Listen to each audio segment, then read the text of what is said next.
Assalamualaikum warahmatullahi wabarakatuh. Perkenalkan, saya Rizky Algifari. Saya dari Prodi Pendidikan Ekonomi Universitas Pancasakti Bekasi. Di video ini saya akan membahas tentang peran pemerintah dalam menyikapi kasus korupsi di negara ini atau di Indonesia. Untuk memenuhi tugas UTS, mata kuliah PPKN dengan dosen pengampu yaitu Ibu Rosayanita MPD. Istilah korupsi di Indonesia pada mulanya hanya terkandung dalam hasanah perbincangan umum untuk menunjukkan penyelewengan yang dilakukan pejabat-pejabat negara. Namun karena penyakit tersebut sudah mewabah dan terus meningkat dari tahun ke tahun, bak jamur di musim hujan, maka banyak orang memandang bahwa masalah ini bisa merongrong kelancaran tugas-tugas pemerintah dan merugikan ekonomi negara. Dalam masyarakat yang tingkat korupsinya seperti di negara ini atau Indonesia, hukuman yang setengah-setengah sudah tidak mempan lagi. Mulainya dari mana juga merupakan masalah besar, karena boleh dikatakan semuanya sudah terjangkit penyakit birokrasi. Hal ini tentu saja sangat memprihatinkan bagi kelangsungan hidup rakyat yang dipimpin oleh para pejabat yang terbukti melakukan tindak korupsi. Maka dari itu, di sini saya akan membahas tentang peranan pemerintah dalam menyikapi kasus korupsi di negara ini atau di Indonesia.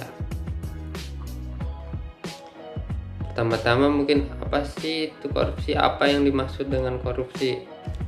Korupsi berasal dari kata Latin corrumper, corruptio, dan corruptus. Arti harfiah dari kata tersebut adalah penyimpangan dari kesucian, tindakan tak bermoral, kebecatan, kebusukan, kerusakan, ketidakjujuran, dan kecurangan. Dengan demikian, korupsi memiliki konotasi adanya tindakan-tindakan hina, fitnah, atau hal-hal buruk lainnya. Bahasa Eropa Barat kemudian mengadopsi kata ini dengan sedikit modifikasi Inggris, corruption, Prancis corruption, Belanda korupsi, dan akhirnya dari bahasa Belanda terdapat penyesuaian ke istilah Indonesia menjadi korupsi. Kumorotomo berpendapat bahwa korupsi adalah penyelewengan tanggung jawab kepada masyarakat, dan secara faktual korupsi dapat berbentuk penggelapan, kecurangan, atau manipulasi. Lebih lanjut, Kumorotomo mengungkapkan bahwa korupsi mempunyai karakteristik sebagai kejahatan yang tidak mengandung kekerasan, dengan melibatkan unsur-unsur tipu muslihat, ketidakjujuran, dan penyembunyian suatu kenyataan. Dengan demikian, korupsi merupakan tindakan yang merugikan negara, baik secara langsung maupun tidak langsung. Bahkan ditinjau dari beberapa aspek normatif, korupsi merupakan suatu penyimpangan atau pelanggaran di mana norma sosial, norma hukum, maupun norma etika pada umumnya secara tegas menganggap korupsi sebagai tindakan yang sangat buruk. Kebijakan pemerintah dalam pemberantasan korupsi. Mewujudkan keseriusan pemerintah dalam upaya memberantas korupsi telah dikeluarkan berbagai kebijakan, diawali dengan penetapan anti korupsi di sedunia oleh PBB pada tanggal 9 Desember 2004. Presiden Susilo Bambang Yudhoyono telah mengeluarkan instruksi Presiden nomor 5 tahun 2004 tentang percepatan pemberantasan korupsi yang menginstruksikan secara khusus kepada Jaksa Agung dan Kapolri. Yang pertama yaitu mengoptimalkan upaya penyidikan atau penuntutan terhadap tindakan pidana korupsi untuk menghukum pelaku dan menyelamatkan uang negara. Yang kedua, mencegah dan memberikan sanksi tegas terhadap penyalahgunaan wewenang yang dilakukan oleh jaksa atau anggota Polri dalam rangka penegakan hukum. Meningkatkan kerjasama antara kejaksaan dengan Kepolisian Negara Republik Indonesia selain dengan BKP, PPATK, dan institusi negara yang terkait dengan upaya penegakan hukum dan pengambilan kerugian keuangan negara akibat tindak pidana korupsi. Kebijakan selanjutnya adalah menetapkan rencana aksi nasional pemberantasan korupsi. Langkah-langkah pencegahan dalam RANPK diprioritaskan pada mendesain ulang layanan publik, memperkuat transparansi, pengawasan, dan sanksi pada kegiatan pemerintah yang berhubungan ekonomi dan sumber daya manusia, meningkatkan pemberdayaan pangkat-pangkat pendukung dalam pencegahan korupsi. Selanjutnya adalah peran pemerintah dalam memberantas korupsi. Partisipasi dan dukungan dari masyarakat sangat dibutuhkan dalam mengawali upaya-upaya pemerintah melalui KPK, Komisi Pemberantasan Korupsi, dan aparat hukum lainnya. KPK yang ditetapkan melalui Undang-Undang Nomor 30 Tahun 2002 tentang Komisi Pemberantasan Tindak Pidana Korupsi untuk mengatasi, menanggulangi, dan memberantas korupsi merupakan komisi independen yang diharapkan mampu menjadi martir bagi para pelaku tindak KKN. Adapun agenda KPK adalah sebagai berikut. Yang pertama, membangun kultur yang mendukung pemberantasan korupsi. Kedua, mendorong pemerintah melakukan reformasi publik sektor dengan mewujudkan good governance.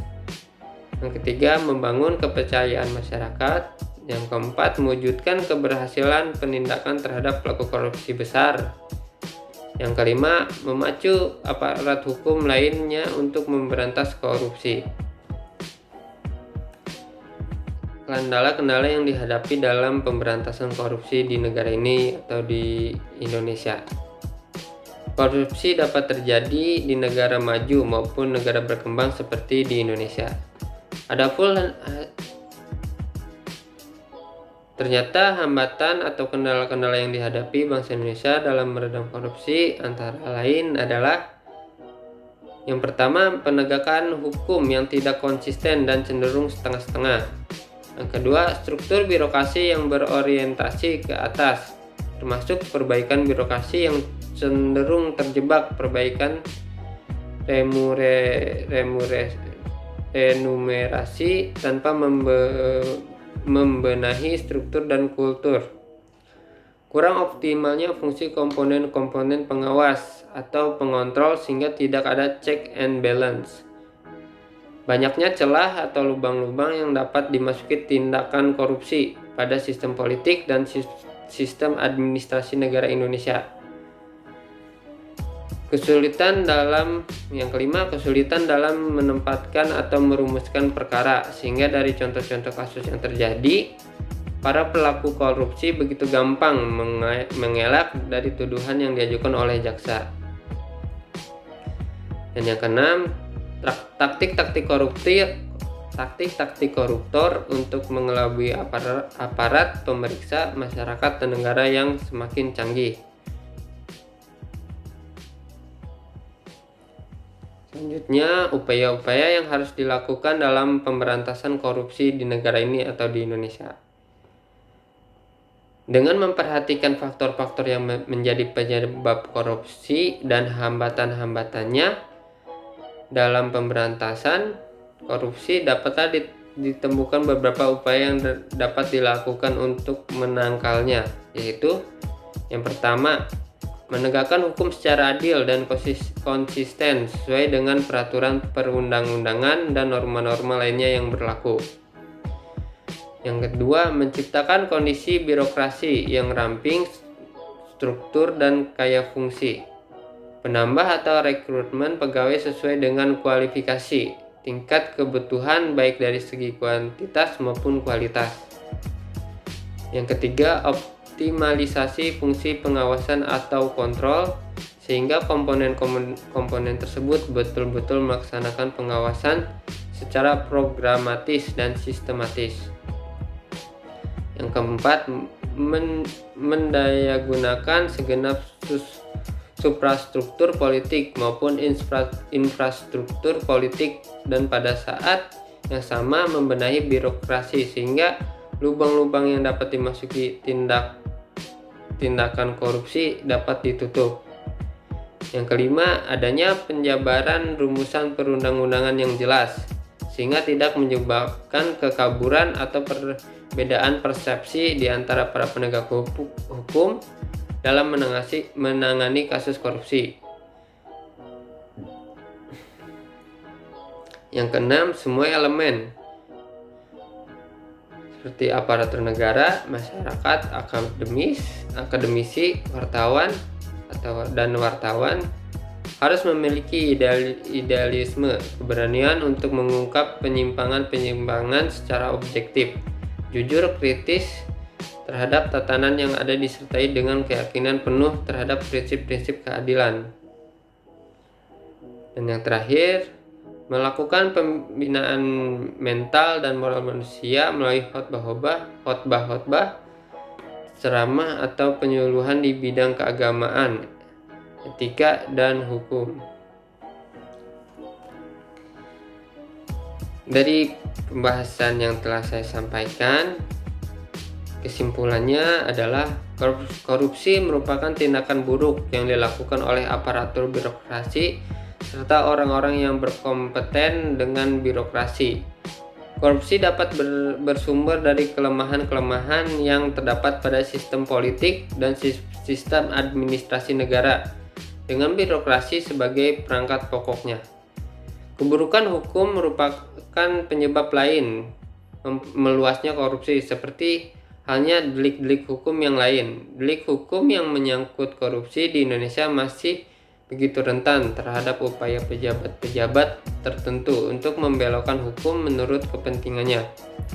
Dalam realita di lapangan, banyak kasus untuk menangani tindak pidana korupsi yang sudah diperkarakan, bahkan terdakwa pun sudah divonis oleh hakim tetapi selalu bebas dari hukuman. Itulah sebabnya kalau hukuman yang diterapkan tidak drastis, upaya pemberantasan korupsi dapat dipastikan gagal. Sekian pembahasan dari saya, kurang lebihnya mohon maaf. Wabillahi taufiq wal hidayah. Wassalamualaikum warahmatullahi wabarakatuh.